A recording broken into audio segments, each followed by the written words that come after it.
ಎಲ್ಲರಿಗೂ ನಮಸ್ಕಾರ.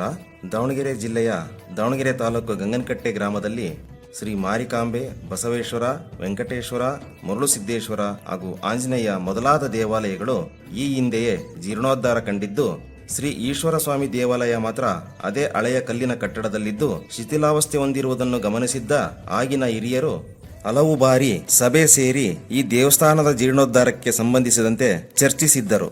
ಆದರೆ ಅವರ ಪ್ರಯತ್ನಕ್ಕೆ ಯಾವುದೇ ಫಲ ಸಿಗಲಿಲ್ಲ. ತದನಂತರದಲ್ಲಿ ಗ್ರಾಮದ ಯುವಕರು ಈ ಆವರಣದಲ್ಲಿ ಒಂದು ವಿಘ್ನೇಶ್ವರ ದೇವಸ್ಥಾನ ನಿರ್ಮಾಣ ಮಾಡಲು ಪ್ರಯತ್ನಿಸಿದರು. ಆದರೆ ಅವರ ಪ್ರಯತ್ನಕ್ಕೆ ಬುನಾದಿಯೂ ಕೂಡ ನಿರ್ಮಾಣಗೊಳ್ಳಲಿಲ್ಲ. ಆಗ ಕಂಡುಬಂದ ಸತ್ಯವೇನೆಂದರೆ, ಈ ದೇವಸ್ಥಾನದಲ್ಲಿ ನಾವು ಯಾವುದನ್ನೇ ಮಾಡಲು ಹೋದರೆ ಇದಕ್ಕೆ ಅಡ್ಡಿ ಇದೆ ಎಂದು ತಿಳಿದ ಯುವಕರು ಅದಕ್ಕೆ ಸಂಬಂಧಿಸಿದಂತೆ ಅಷ್ಟಮಂಗಲ ಪ್ರಶ್ನೆ ತೆಗೆಸಿ ನೋಡಿದರೆ ನಮಗೆ ಅದರಿಂದ ಪರಿಹಾರ ಸಿಗಬಹುದು ಎಂದು ಚರ್ಚಿಸಿ ತೀರ್ಮಾನಗೊಂಡು ಆ ಅಷ್ಟಮಂಗಲ ಪ್ರಶ್ನೆ ತೆಗೆಸಿದಾಗ ಅದರಂತೆ ಈ ದೇವಾಲಯವು ಸುಮಾರು 550 ವರ್ಷಗಳ ಹಿಂದೆ ನಿರ್ಮಾಣಗೊಂಡಿದ್ದು, ಇದಕ್ಕೆ ಗ್ರಾಮದವರು ಒಂದಿಷ್ಟು ಜಾಗವನ್ನು ಮೀಸಲಿಟ್ಟಿರುವುದಾಗಿ ಹಾಗೂ ಆ ದಿನಗಳಲ್ಲಿ ದೇವಾಲಯದ ಉತ್ಸವಗಳು ನಡೆದಿರುವುದಾಗಿ ತಿಳಿದು ಬಂದಿತು. ತದನಂತರ 100 ವರ್ಷಗಳ ಹಿಂದೆ ಗ್ರಾಮದವರು ಈ ದೇವಸ್ಥಾನವನ್ನು ಜೀರ್ಣೋದ್ಧಾರ ಮಾಡಿ ಕೇವಲ ಗರ್ಭಗುಡಿ ಹಾಗೂ ಪ್ರದಕ್ಷಿಣಾ ಪಥವನ್ನು ಒಳಗೊಂಡಂತೆ ಸಣ್ಣ ಕಲ್ಲಿನ ದೇವಸ್ಥಾನವನ್ನು ನಿರ್ಮಾಣ ಮಾಡಿರುವುದಾಗಿ ತಿಳಿಸಿದರು. ಜೊತೆಗೆ ಹಲವು ಪರಿಹಾರಗಳನ್ನು ಸಹ ಸೂಚಿಸಿದರು. ಆ ಪರಿಹಾರದ ಮೊದಲನೆಯ ಮೆಟ್ಟಿಲಾಗಿ ಗ್ರಾಮದ ಗಡಿ ಗುರುತಿಸುವಿಕೆ. ಶ್ರೀ ಆಂಜನೇಯ ಸ್ವಾಮಿಯ ಸಲಹೆಯಂತೆ ಗ್ರಾಮದ ಗಡಿ ಗುರುತಿಸುವಿಕೆಯನ್ನು ಮಾಡಿ ತದನಂತರ ಯುವಕರು ಸೇರಿಕೊಂಡು ಶ್ರೀ ಈಶ್ವರ ಸ್ವಾಮಿ ದೇವಸ್ಥಾನ ಜೀರ್ಣೋದ್ಧಾರ ಸಮಿತಿ ಒಂದು ಸಮಿತಿಯನ್ನು ಮಾಡಿಕೊಂಡು ಈ ದೇವಸ್ಥಾನದ ಜೀರ್ಣೋದ್ಧಾರಕ್ಕೆ ರೆಡಿಯಾಗುತ್ತಾರೆ. ಅದರಲ್ಲಿ ಆರಂಭಿಕ ಹಂತವಾಗಿ ಯುವಕರು ಹಳೆ ದೇವಾಲಯದ ಕಲ್ಲುಗಳು ಹಾಗೂ ಬುನಾದಿಗಳನ್ನು ಪರಿಶೋಧಿಸಿದಾಗ ಕೆಲವು ವಿಶೇಷ ಇಟ್ಟಿಗೆಗಳು ಲಭಿಸಿದವು.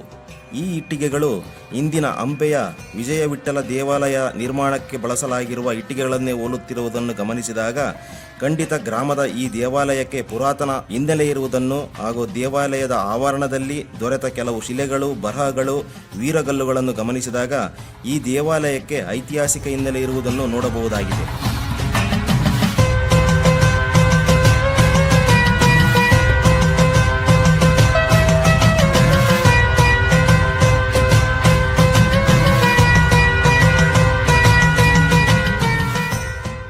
ಗ್ರಾಮದ ಯುವಕರು ಶ್ರೀ ಈಶ್ವರ ದೇವಸ್ಥಾನ ಸಮಿತಿ ಎಂದು ರಚಿಸಿಕೊಂಡು ಅರ್ಚಕರ ಸಲಹೆಯಂತೆ ಶೈವಾಗಮ ಶಾಸ್ತ್ರದ ಪ್ರಕಾರವಾಗಿ ಷಡಾಧಾರ ಸಹಿತವಾಗಿ ಸಪರಿವಾರ ಭ್ರಮರಾಂಬಿಕಾ ಶ್ರೀ ಗಣಪತಿ ಸಹಿತ ಮಲ್ಲಿಕಾರ್ಜುನ ದೇವರ ಪ್ರಾಣ ಪ್ರತಿಷ್ಠಾಪನೆ ತದನಂತರ ಬ್ರಹ್ಮಕಲಶೋತ್ಸವಕ್ಕೆ ತೀರ್ಮಾನಿಸಿದರು.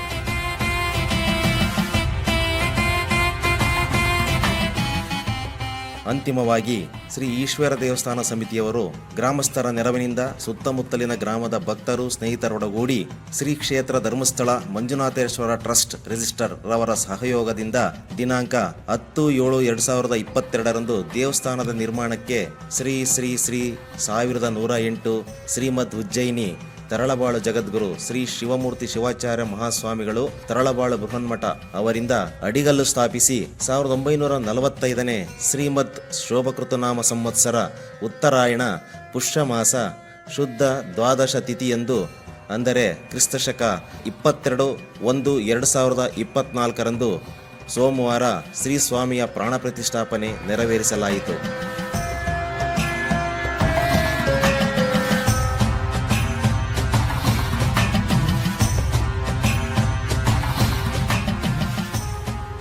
ಅಂತಿಮ ಅಭಿಪ್ರಾಯ: ನಾನು ಚೆನ್ನಾಗಿರಬೇಕು ಎನ್ನುವುದು ಪ್ರಕೃತಿ, ನಾನಷ್ಟೇ ಚೆನ್ನಾಗಿರಬೇಕು ಎನ್ನುವುದು ವಿಕೃತಿ, ನಾವೆಲ್ಲರೂ ಚೆನ್ನಾಗಿರಬೇಕು ಎನ್ನುವುದು ಸಂಸ್ಕೃತಿ ಎನ್ನುವ ಮಾತಿನಂತೆ ಗ್ರಾಮದ ಈಶ್ವರ ದೇವಸ್ಥಾನ ಸಮಿತಿಯವರು ಯಾವುದೇ ಒಬ್ಬ ವ್ಯಕ್ತಿ ಮನೆತನದ ಹಿತಾಸಕ್ತಿಗಾಗಿ ಅಲ್ಲದೆ ಇಡೀ ಗ್ರಾಮದ ಒಳಿತಿಗಾಗಿ ಈ ಕಾರ್ಯ ಮಾಡಿದ್ದು, ಸಮಸ್ತ ಜೀವರಾಶಿಯ ಒಳಿತಿಗಾಗಿ ಶ್ರೀ ಸ್ವಾಮಿ ಈಶ್ವರನಲ್ಲಿ ಭಕ್ತಿಪೂರ್ವಕವಾಗಿ ಪ್ರಾರ್ಥಿಸುತ್ತೇವೆ. ಜೈ ಈಶ್ವರ ಸ್ವಾಮಿ.